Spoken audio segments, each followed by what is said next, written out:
তো বাইপাল আজকে অনেক ফাঁকা।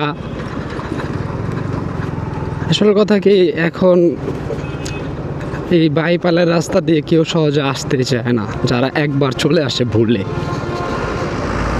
দেখেন, একটা হাইওয়ের অবস্থা যদি এমন হয়, তাহলে কি আর এই রাস্তা দিয়ে চলাচল করতে কারো ভালো লাগে? হ্যাঁ, কাজ চলছে, আমি মানি। তাই বলে কি এই দুর্দশার সৃষ্টি হবে?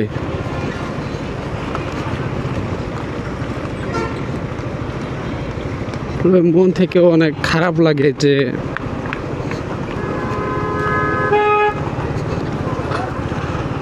এত সুন্দর একটা রাস্তা বা এত ব্যস্ততম একটা রাস্তা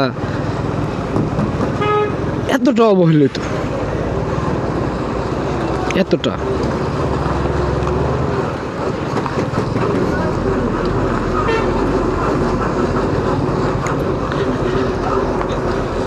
আল্লাহ সবাইকে বোঝার তৌফিক দান দিক।